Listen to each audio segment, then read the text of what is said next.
Hello, c'est Gumi. Dans cette vidéo, on va voir 8 choses à arrêter d'acheter pour pouvoir économiser plus d'argent tous les mois. Si comme moi, ton but est d'épargner plus d'argent, alors cette vidéo est faite pour toi. La première chose, c'est l'eau en bouteille. Que ce soit l'eau en bouteille que tu vas acheter pour boire chez toi, ou bien l'eau en bouteille que tu peux acheter par exemple quand tu es au travail, quand tu as soif, quand tu es au restaurant, etc. Et bien tout ça au fil du temps, d'habitude d'acheter toujours une eau en bouteille, ça revient vite cher. À chaque fois que tu payes 2 balles, 3 balles par-ci, par-là pour acheter une bouteille d'eau, et bien ça fait vite des sommes à 2 chiffres, voire 3 chiffres à l'année. Et en sachant que dans plein d'endroits l'eau est potable, que tu peux avoir une gourde par exemple si tu es au travail pour pouvoir remplir ta bouteille d'eau et puis boire au lieu d'acheter une bouteille d'eau à chaque fois, qu'au restaurant tu peux demander un simple verre d'eau au lieu d'acheter une eau filtrée qui est pas forcément meilleure qu'un verre d'eau d'une eau potable du robinet. Et au final, si on achète par exemple une limonade au restaurant, on paye genre 4-5 balles juste pour de l'eau avec du citron et du sucre. Est-ce que vraiment ça les vaut? On peut s'habituer à boire de l'eau et puis économiser ainsi de l'argent tous les mois au lieu de se faire avoir et puis d'acheter des sodas pas forcément très sains pour la santé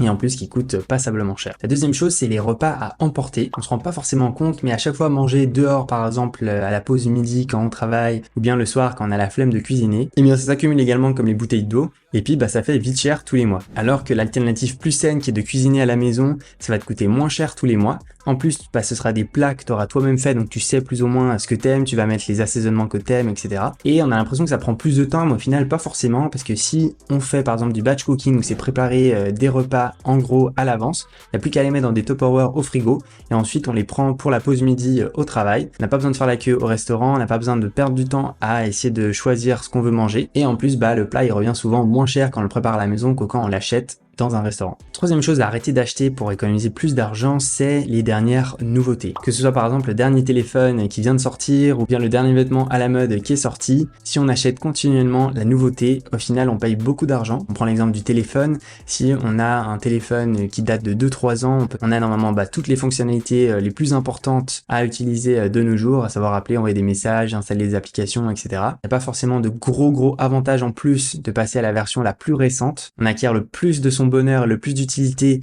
avec simplement le fait d'acheter par exemple un téléphone portable, mais ensuite d'acheter la version un peu plus récente, et on va gagner juste un tout petit peu plus de bonheur et d'utilité. Est-ce que ça vaut vraiment la peine de dépenser autant d'argent comparé à la toute petite augmentation d'utilité? Ça voilà, c'est à chacun de voir. En tout cas, moi j'achète rarement la nouveauté et d'autant plus rarement des objets qui sont neufs. Je privilégie tout ce qui est d'occasion. Il y a par exemple Facebook Marketplace qui permet de facilement trouver des objets qu'on a besoin et qui sont bien souvent moins chers. Qui plus est, des fois on peut trouver des articles même neufs mais vendus en seconde main. Typiquement les téléphones portables encore emballés, encore sous emballage fermé. Donc voilà, n'hésite pas à checker. Ensuite, on a les jeux de hasard et tout ce qui est loterie. Donc à savoir le casino ou bien les tickets de loto, les tickets à gratter, etc. pour espérer toucher le pactole. Alors il faut savoir déjà que gagner au loto, on a très peu de chances de gagner le jackpot. On a plus de chances malheureusement de se faire renverser par un bus que de toucher le jackpot au loto. Donc c'est sûr que ça peut faire rêver d'avoir une somme d'argent directe d'un coup instantanée juste en gagnant un ticket à gratter ou bien un ticket de loto, mais dans la majorité des cas, on va être perdant, on va juste dépenser notre argent. Donc autant mettre tout cet argent de côté, même l'investir, ça va générer plus d'argent que de le dépenser inutilement dans un casino ou bien dans des tickets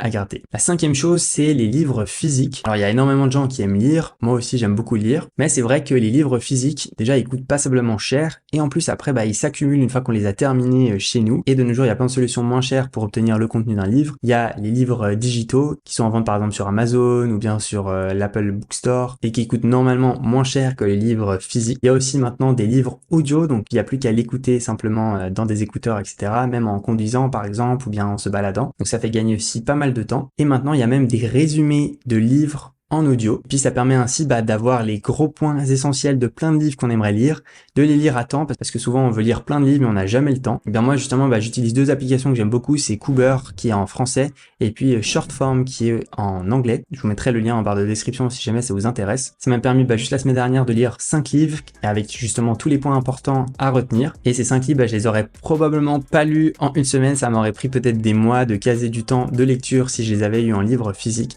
Donc voilà, c'est des petites astuces à la fois pour gagner de l'argent et du temps. La sixième chose, c'est tous les abonnements de streaming excessifs. Donc si par exemple tu payes Netflix plein pot, Spotify plein pot, Disney Plus plein pot. Donc les coûts, bah, ils s'accumulent, ça fait vite plus de 30 balles, 40 balles, 50 balles par mois dans des abonnements mensuels. Alors l'idée, c'est pas forcément de les supprimer. Certes, si tu les utilises pas, bah, vaut mieux annuler l'abonnement que de payer inutilement tous les mois pour cet abonnement-là. Mais par exemple, j'ai partagé sur ma chaîne une astuce toute simple que moi j'utilise, c'est le site Gamsgo. Je te mets le lien aussi en barre de description. C'est un site où tu peux avoir les abonnements Netflix, Spotify, Disney+, enfin tous les abonnements que tu veux, beaucoup moins cher par mois parce que tu vas les partager avec d'autres utilisateurs. Donc tu vas facilement avoir moins 50% sur le prix et puis ça marche vraiment pareil, tu as accès au même contenu. Donc vraiment n'hésite pas, moi c'est ce que j'utilise tous les mois et ça m'a permis de drastiquement réduire mes dépenses dans les abonnements mensuels. Septième chose, c'est les voitures neuves. Alors j'ai fait une autre vidéo sur ma chaîne également qui parle des voitures, si ça vaut mieux d'acheter ou de louer sa voiture, qu'est-ce qui revient le moins cher au fil du temps, et si jamais tu veux plus approfondir le sujet. Mais la question c'est que donc si tu as vraiment besoin d'une voiture, eh bien il faut quand même éviter de l'acheter neuve, plutôt taper sur des voitures d'occasion, ou bien des petites voitures pas forcément très chères, parce que c'est vrai que les voitures neuves, ça coûte pas mal, et en plus une fois qu'elles sortent du garage, une fois qu'elles sortent du concessionnaire, eh bien elles perdent facilement la première année 30% de leur prix. Donc le simple fait de la sortir du garage quand elle est neuve, ça lui fait perdre 30%.